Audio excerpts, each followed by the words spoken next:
El Papa, estupefacto, volvió a colocar su propia taza antes de dar un sorbo. Seguramente pensó que habían envenenado el café por él.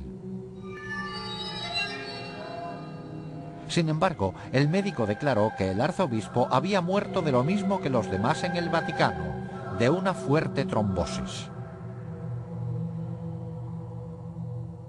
Todos los hechos relacionados con la misteriosa muerte del arzobispo ruso apuntaban a un intento de asesinato y encubrimiento. El cadáver del arzobispo fue embalsamado al poco de morirse sin un examen médico completo previo. Después del embalsamamiento sería imposible realizar una autopsia exacta para ver la causa de su muerte, sobre todo si hubo envenenamiento. Además, el café que bebió el arzobispo no se recogió nunca para analizarlo y no se llevó a cabo jamás una investigación forense.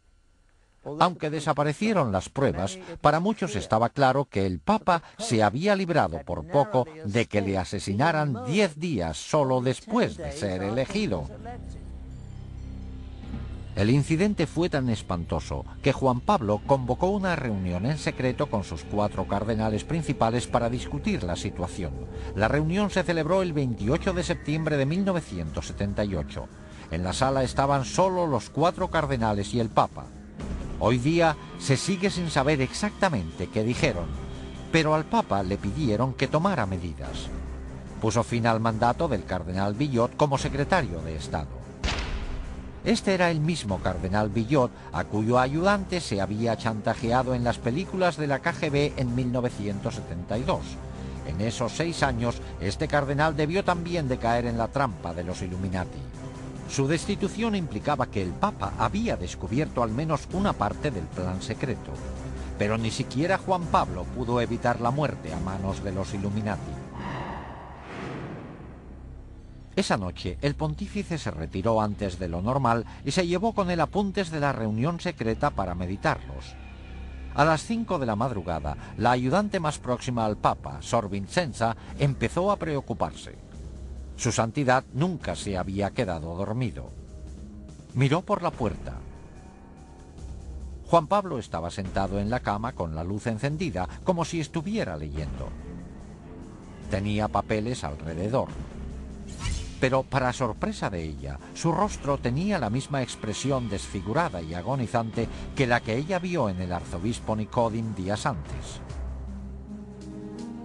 Juan Pablo murió a los 33 días de ser nombrado Papa. Tras más de 200 años de perfeccionar sus artes secretas, los Illuminati ocultaban sus huellas con gran precisión.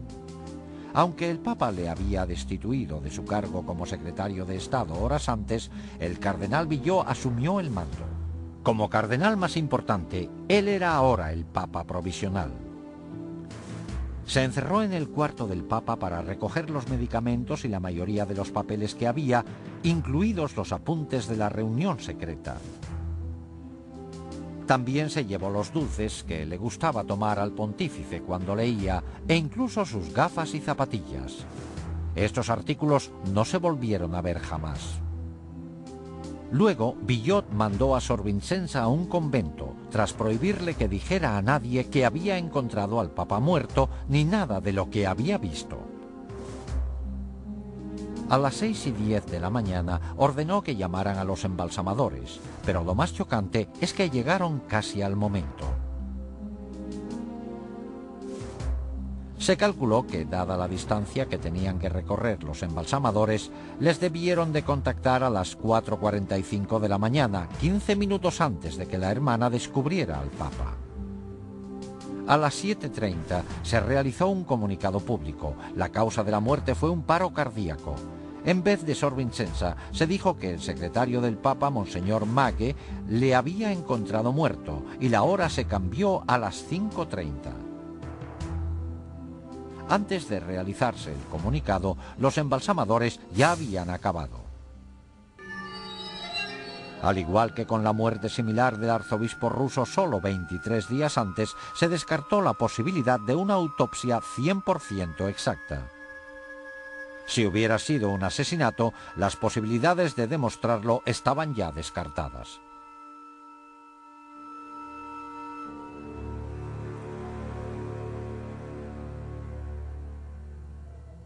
10 días después del funeral de Juan Pablo, el cardenal Villot reunió al cónclave para nombrar a un sucesor.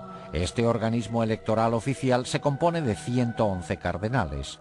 Una vez a solas en la Capilla Sixtina, los cardenales invocan el poder del Espíritu Santo para que les guiara en su decisión. Pero en realidad, los principales candidatos a papa no se deciden en el cónclave a puerta cerrada. Estas decisiones se toman en los elegantes restaurantes de Roma, donde los cardenales con más poder se reúnen para comer juntos. Cuando los cardenales se reunieron en la Capilla Sixtina a puerta cerrada la mañana del domingo 15 de octubre de 1978, el cónclave se convirtió en un escenario de manipulación política en todos los sentidos. Desde promesas susurradas al oído entre los cardenales hasta discusiones acaloradas, la tensión aumentaba con cada votación. Después del octavo escrutinio, empezó a salir humo blanco por el Vaticano indicando que se había elegido a un nuevo papa. También indicaba una derrota total para la KGB y los Illuminati. El nuevo pontífice era un polaco anticomunista acérrimo, Juan Pablo II. Pero los Illuminati no se dan por vencidos fácilmente. El 13 de mayo de 1981, Mehmet Ali Achka, un hombre buscado en Turquía por asesinato, esperaba de pie entre la multitud a que pasara el Papa fuera de la Basílica del Vaticano. Según Ali Achka, Juan Pablo II salió del Vaticano en un vehículo blanco sobre las 5 de la tarde. Al pasar el Papa, Ali Achka sacó una pistola y le disparó 3 veces antes de que la gente lo tumbara. El Papa quedó herido de gravedad, pero se recuperó para continuar con el pontificado. Al principio, Ali Achka afirmó que había actuado a solas, pero los investigadores se convencieron de que una conspiración mucho mayor se había valido de este desequilibrado para cometer un asesinato. Al poco tiempo, Ali Achka confesó que el incidente fue parte de una conspiración búlgara de la KGB. Pero, por supuesto, Bulgaria y la URSS negaron estar implicadas. Cuando el tribunal le condenó a cadena perpetua, se mostró sorprendido de que se le dejara cargar con toda la responsabilidad a él solo. Entonces empezó a facilitar datos precisos de la conspiración a investigadores italianos y nombró a todos los implicados. El 25 de noviembre de 1982, Serge Ivanov Antonov, un empleado de la Aerolínea Nacional Búlgara, fue arrestado en Roma acusado de estar implicado en el intento de asesinato. Poco después, la lista aumentó al incluirse a 3 búlgaros más y a 4 turcos. En julio de 1983, cuando trasladaron a Achka a otro centro, admitió en público la conexión de la KGB, mientras gritaba a los reporteros que la KGB y el servicio de espionaje búlgaro estaban implicados. Más tarde, explicó que había sido entrenado en Bulgaria y Siria por expertos en terrorismo internacional de la KGB. También confesó que Antonov era cómplice, así como 2 empleados de la embajada búlgara. En 1984, el juez italiano Lario Martella llegó a la conclusión de que la KGB y el servicio de espionaje búlgaro estaban implicados en el intento de asesinato. El juez dictó este fallo basándose en los hechos siguientes. Achka empleó un pasaporte falso para poder entrar en Italia, algo disponible solo de fuentes muy sofisticadas. También tenía suficiente dinero como para permanecer largas temporadas en Bulgaria, Suiza y otros países europeos.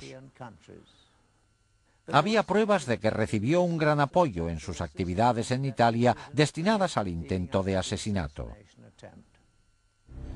En primavera se convocó el juicio de 8 hombres acusados de conspirar para matar al Papa y los hechos empezaron a esclarecerse.